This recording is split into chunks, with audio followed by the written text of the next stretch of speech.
আজকে আমরা আলোচনা করব জীবন বিজ্ঞান ও পরিবেশ সাঁতরা ক্লাস 9 এর জীবন বিজ্ঞান বই সাঁতরা পাবলিকেশনের এই বইয়ের লাস্ট অধ্যায়ের অনুশীলনী আলোচনা করব।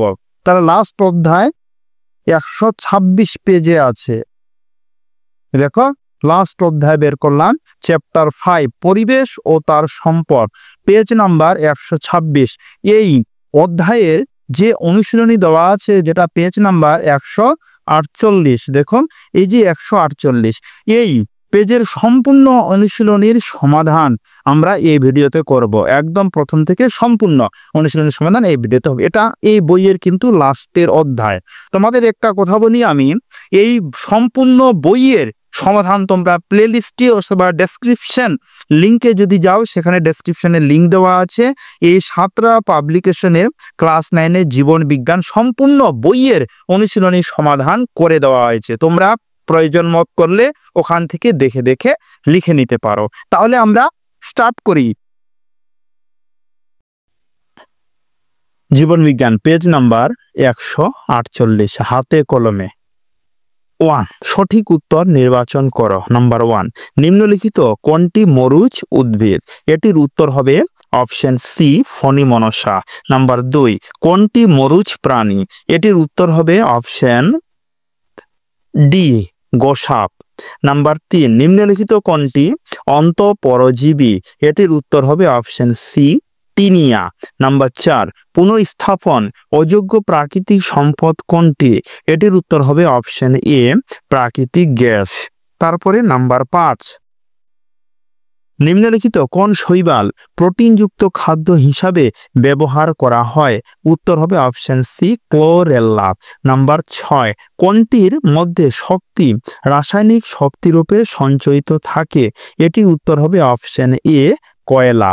এবার আমরা অতি সংক্ষিপ্ত উত্তর ভিত্তিক প্রশ্ন A B C, clear? A B C পরপর, সেই সমস্ত এ বি সি পরপর প্রশ্নের উত্তর আমরা এবার করব।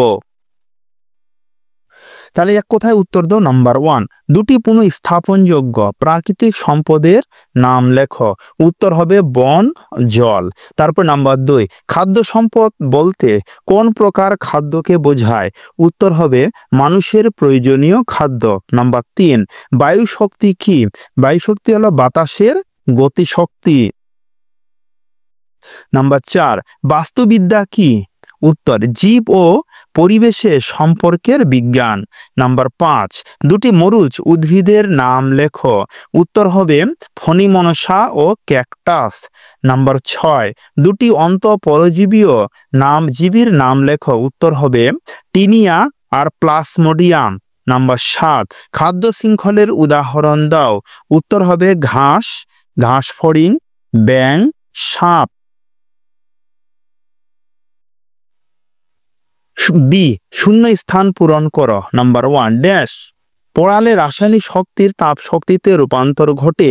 উত্তর হবে কয়লা। নাম্বার 2, বায়ুর গতিবেগকে কাজে লাগিয়ে ড্যাশ উৎপন্ন করা হয়। উত্তর হবে বিদ্যুৎ।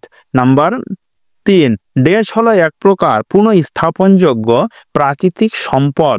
উত্তর হবে সূর্য শক্তি। তারপরে নাম্বার 4, ড্যাশ পোশাক দেহের অভ্যন্তরে বাস করে। উত্তর হবে অন্তঃপরজীবী। নাম্বার 5, জীব সম্প্রদায়ের পারিপার্শ্বিক জৈব ও প্রাকৃতিক অবস্থাকে ড্যাশ বলে। উত্তর হবে বাস্তুতন্ত্র বলে। তারপরে নাম্বার 6, ফণিমনসা গাছের ড্যাশ কাঁটায় রূপান্তরিত হয়েছে। উত্তর হবে পাতা। সত্য বা মিথ্যা নির্ণয় করো। নাম্বার 1, লেগুমিনোসি উদ্ভিদের মূলে আবুর্ত সৃষ্টিকারী রাইজোবিয়াম ব্যাকটেরিয়ার মিথজীবিত্ব লক্ষ্য করা যায়। এটি হবে সত্য। নাম্বার 2, বিশ্ব পরিবেশ দিবস 5 মার্চ হবে মিথ্যা। নাম্বার 3, মোট শক্তি 90% দেহ গঠনের কাজে ব্যবহৃত হয়। মিথ্যা। নাম্বার 4, পেট্রোলিয়াম এক প্রকার পুনঃস্থাপনযোগ্য প্রাকৃতিক সম্পদ। মিথ্যা। নাম্বার 5, স্পাইরুলিনা প্রোটিনযুক্ত খাদ্য হিসাবে ব্যবহার করা হয়। এটা হবে সত্য। নাম্বার 6 10% সূত্রের প্রবক্তা বিজ্ঞানী হ্যাকেল, এটা হবে মিথ্যা। তোমরা দেখলে যে সত্য মিথ্যা অবধি আমরা করলাম, কি আছে 6 নাম্বার অবধি করলাম। এবার আমরা ডি বাম ও ডান স্তম্ভ মেলাও, একদিকে লিখেছি বাম স্তম্ভ, আবার একদিকে লিখেছি ডান স্তম্ভ। তাহলে বাম স্তম্ভ নাম্বার 1 জরায়ুজ অঙ্কুরোদ্গম, জরায়ুজ অঙ্কুরোদ্গম, এটির উত্তর হবে অপশন সি রাইজোহরা। নাম্বার 2 জেরোফাইট, এটির উত্তর হবে অপশন এ ফণিমনসা। নাম্বার 3 10% সূত্র, এটির উত্তর হবে অপশন ই লিন্ডেম্যান। নাম্বার 4 অপ্রচলিত শক্তি, এটির উত্তর করবে তোমরা সবাই অপশন বি সৌর শক্তি। এবার আমরা 3 নাম্বার করব সংক্ষেপে উত্তর দাও। এখানে 1 থেকে মোট 8টি প্রশ্ন রয়েছে, যেটা প্রতিটি প্রশ্নের মান হলো 2 মার্কের। 1 থেকে মোট 8টি প্রশ্ন রয়েছে, এই 8টি প্রশ্নের উত্তর আমরা এবার 2 মার্কের করব। তাহলে নাম্বার 1 জীব সম্প্রদায় কাকে বলে? উত্তর জীব সম্প্রদায় হলো একটি নির্দিষ্ট এলাকার একই প্রজাতির জীবের সমষ্টি যারা একসাথে বসবাস করে, তাদের জীব সম্প্রদায় বলে।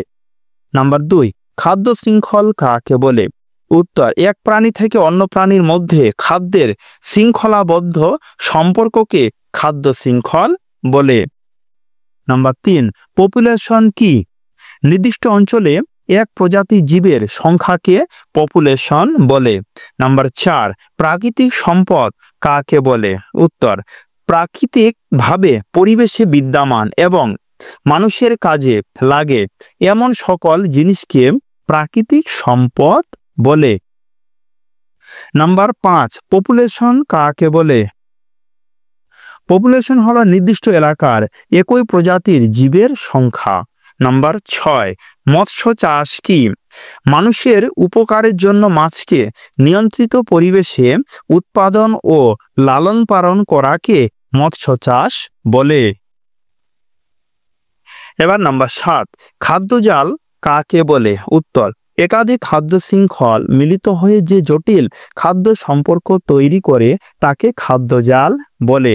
নাম্বার 8 পরিপোষক চক্র কাকে বলে? উত্তর পরিপোষক চক্র হল জীব ও জীবাণুর মাধ্যমে খাদ্য ও শক্তি পরিবাহিত হওয়ার প্রক্রিয়া।